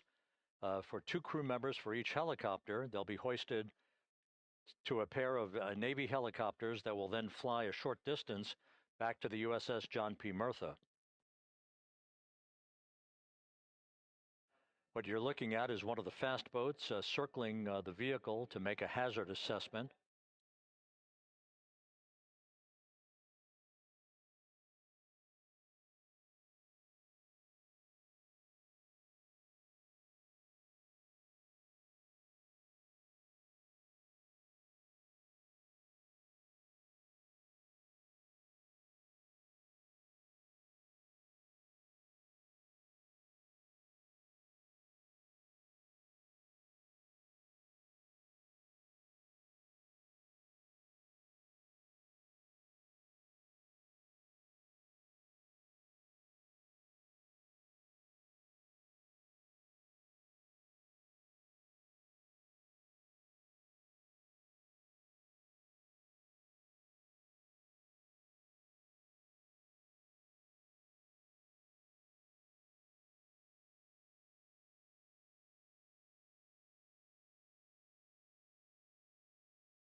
This is Mission Control Houston. Once again, you're watching the initiation of the recovery of the Artemis crew aboard Integrity. All of the Navy divers and the fast boats are now approaching the spacecraft after conducting a hazard assessment. The vehicle has been powered down. Entry Flight Director Rick Henfling now waiting for the life raft, the front porch, to be erected along the side of the vehicle so that the hatch can be opened and the crew members extracted from Integrity, soon to be hoisted one by one into a pair of Navy helicopters for a short flight back to the deck of the USS John P. Murtha. If you missed it earlier, we talked to Flight Dynamics and received a more official touchdown time or splashdown time, as it were, of 7:07 and 27 seconds p.m. Central Time, 5:07 and 27 seconds p.m. Pacific Time. That would equate to a mission elapsed time of 9 days, 1 hour, 32 minutes, and 15 seconds.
Continuing to get excellent views from the imagery assets out at sea in the Pacific of Integrity. We continue to get good reports from the landing and support officer who's in contact with the recovery team that the crew is in excellent shape, no issues.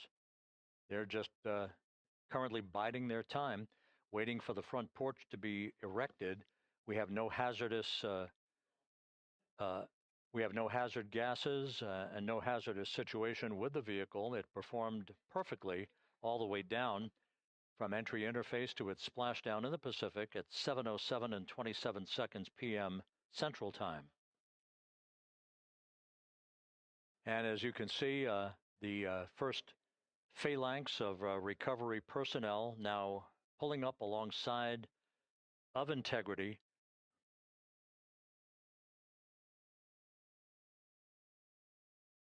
This includes Navy divers, a Navy flight surgeon, and other recovery personnel who have trained for several years for this recovery process.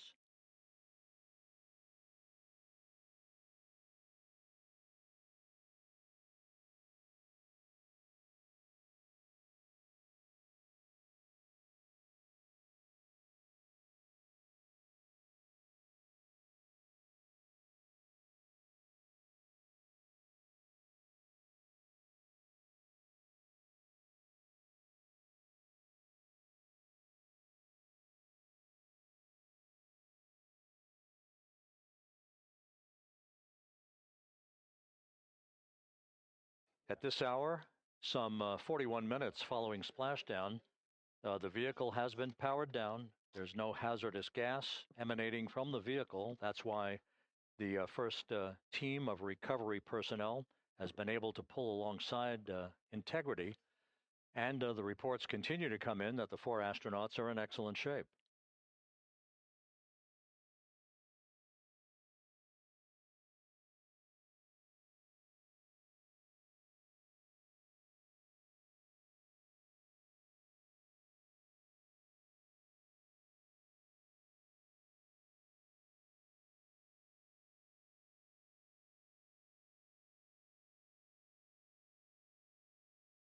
Yes.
This is Mission Control Houston, continuing to watch the initiation of the recovery of Integrity's astronauts. One by one, they'll be brought out of the spacecraft onto a large inflatable raft just a short time from now. In the meantime, we can go back to the USS John P. Murtha, where my colleague Megan Cruz is standing by to provide her situation report. Megan, can you hear us?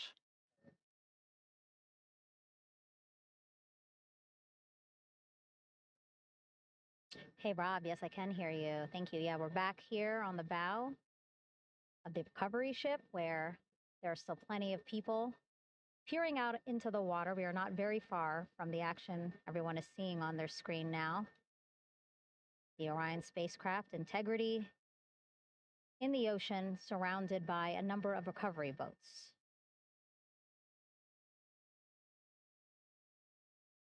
As Rob has been saying, in those recovery boats, NASA and Navy personnel specifically trained to get the astronauts out of Orion.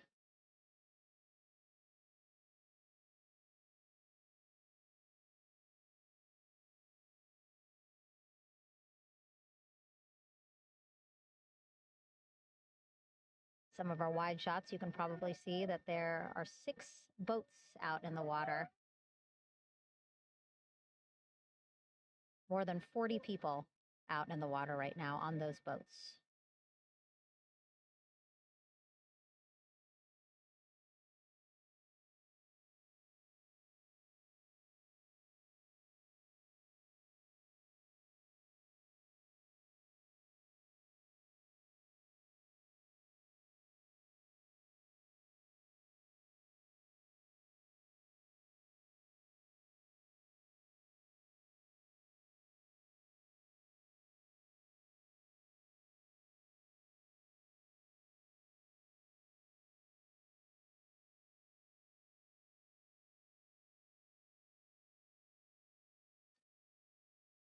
First order of business is to set up the front porch and the stabilization collar. You might also hear it referred to as a stab collar. Basically just to make sure that Orion stays upright, doesn't sway in the water too much, again, to make it easier for recovery forces to get the astronauts out.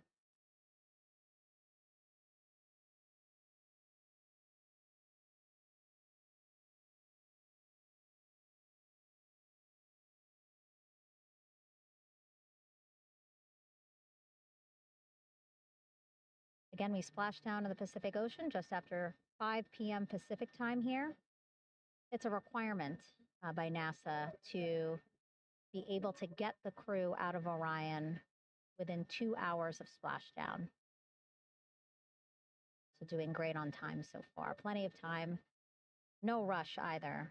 I was speaking to NASA flight surgeon Rick Schuring earlier in this broadcast, and he said to me, no rush to get the crew out. Just want to make sure that they're feeling good. And whenever they're ready to take their step out of Orion and onto that large raft, the front porch, folks will be ready.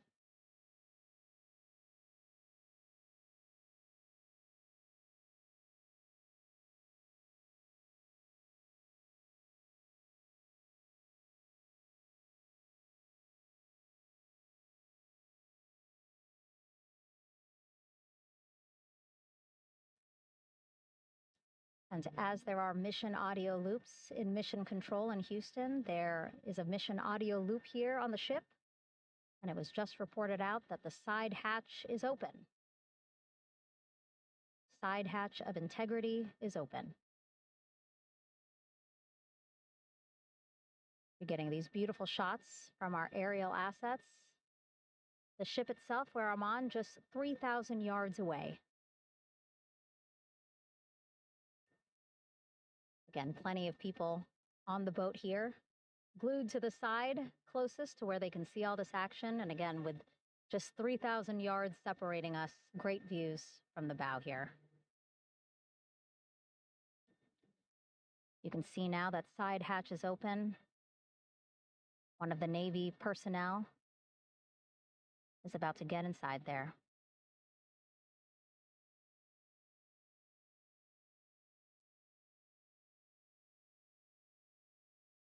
In they go. In total, 4 will go into Orion. So it'll be a little bit of a tight squeeze, but the goal is to have a recovery personnel with each astronaut assessing them.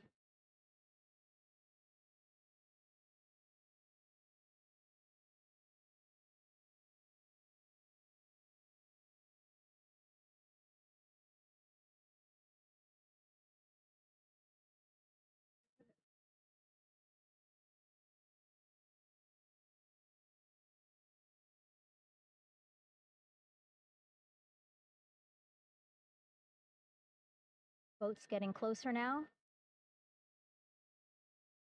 Again, that one that's right up against Orion, those are the divers that will go in to the spacecraft to check on each of the astronauts. These other boats will begin doing a number of things, putting on that stabilization collar onto Orion, building that front porch. Eventually, they will retrieve the parachutes, as well as tow Orion back to the well deck of the recovery ship here.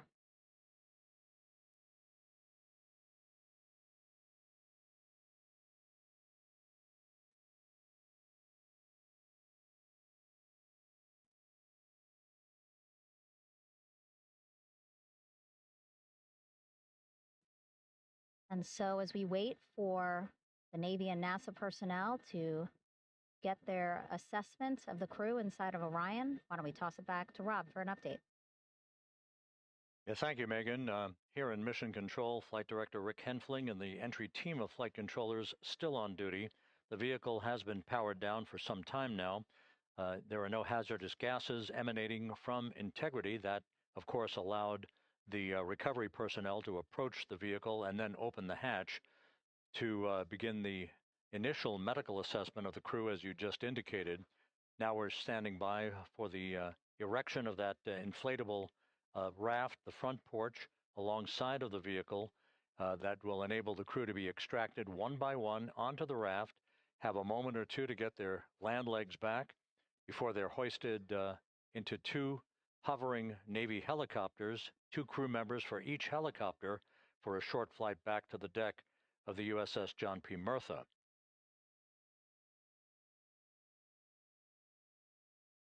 All of Integrity's systems operated flawlessly throughout the course of the approach to the Earth, the entry into the Earth's atmosphere, and all of the key milestones that followed in this high-speed return to Earth for Integrity, a mission that spanned more than 694,000 miles from the vehicle's launch from the Kennedy Space Center atop the Space Launch System back on April 1st.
As we mentioned at the top of the broadcast, the last time that the Apollo program saw a splashdown in the Pacific was Apollo 17 back on December 19th, 1972. So for the first time in 53 and a half years, we have reenacted that with the arrival of Integrity's astronauts as they flew around the moon in that historic lunar flyby that began with a trans-lunar injection burn that took them out of Earth orbit following 24 hours of a high Earth orbit trajectory. The high Earth orbit trajectory enabled flight controllers here to have a full 24 hours to evaluate the systems on Integrity and the condition of the crew before they would commit to flying to the moon.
With the side hatch of Orion having been opened to set the stage for the erection of the inflatable life raft, known as the front porch, to be erected alongside the spacecraft for the extraction of the crew.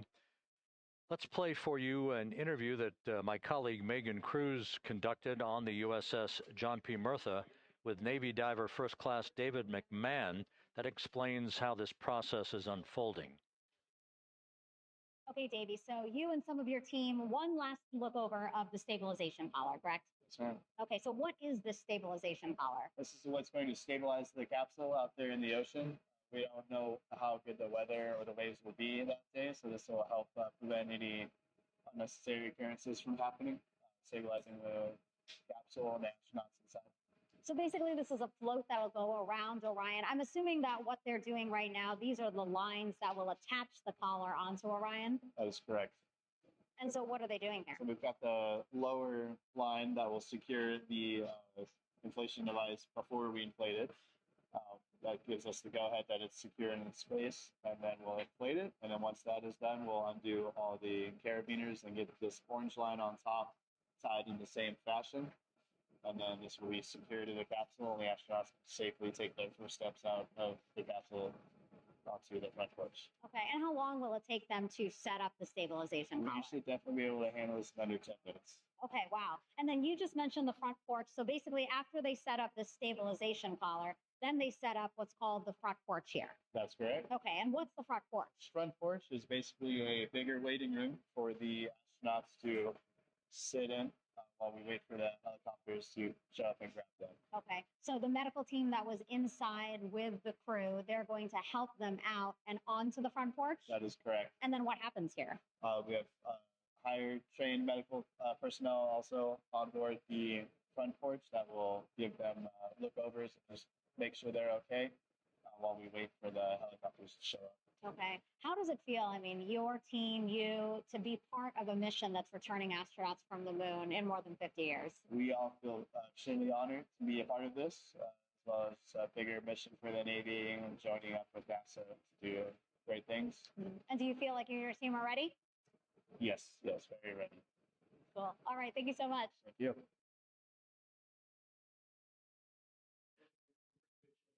Once again, the recovery operations are continuing out in the Pacific.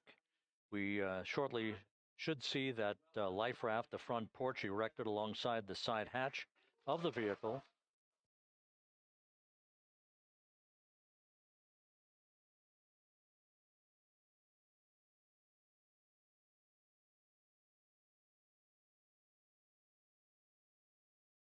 A number of flight controllers have come into the flight control room to receive congratulations from Entry Flight Director Rick Henfling.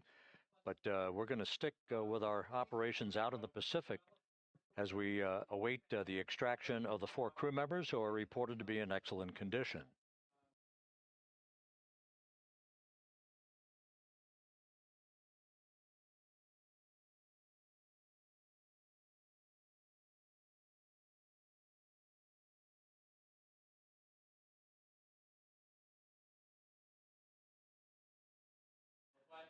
Again, while we stand by for that front porch to be erected alongside of the side hatch of the vehicle, let's go back to the USS John P. Murtha and Megan Cruz. Megan?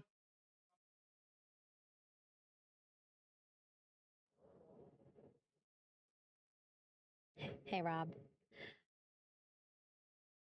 Pausing now to listen to some internal audio loops. Again, the operations team here on the ship communicating with everyone out on the water. It seems like currents are hindering them a little bit from unfurling and inflating the stabilization collar as well as the front porch. But again, the requirement to get the crew out within 2 hours of splashdown, plenty of time. So no concerns just yet. But as calm as the water looks, yeah, it looks like it's hindering the teams just a tad.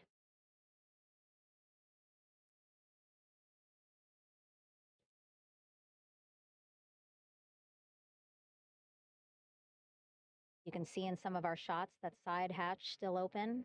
Again, inside, there are now 8 people inside. 4 divers, Navy divers, all with medical training, each assigned to an astronaut each. Making sure that they're comfortable, feeling good.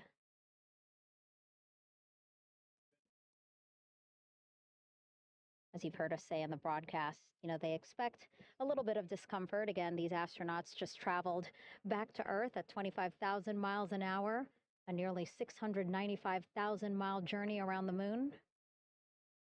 If you think you get carsick.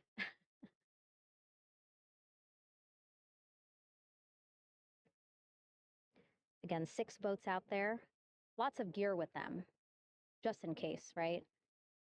As we said, the crew reported feeling great.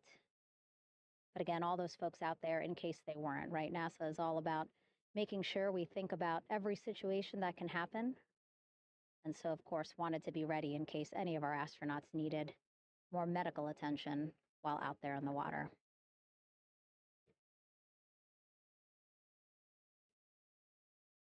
You see now teams, again, trying to set up the stabilization collar and front porch for the crew to get out of Orion.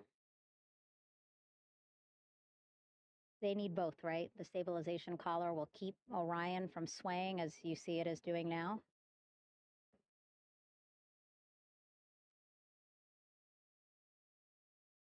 And then they will connect to the front porch to the stabilization collar so that the crew can take 2 steps and they will be in the front porch.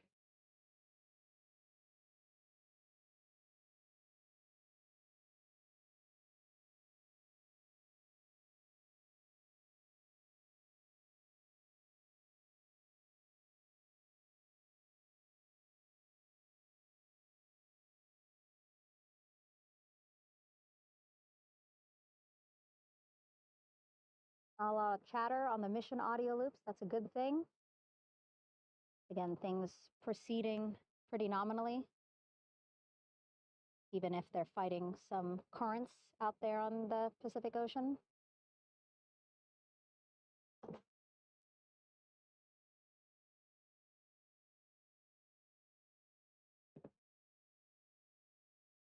Again, the goal, setting up the stabilization collar and the front porch so that the crew can rest comfortably in the front porch, get placed into harnesses so that 2 helicopters can lift them off the front porch and onto the USS John Murtha here.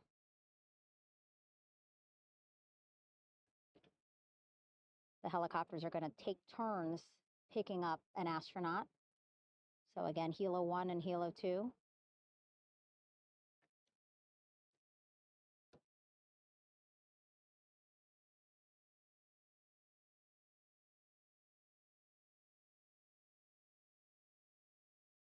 Okay, and the recovery team here on the ship just got a report from the undersea medical officer who is inside the capsule with the crew. He is reporting all 4 members are green. All of our 4 astronauts, Reed, Victor, Christina, Jeremy, green, meaning they are feeling great, not the complexion of their skin. They are feeling great, happy to be home, and ready to be extracted as soon as possible.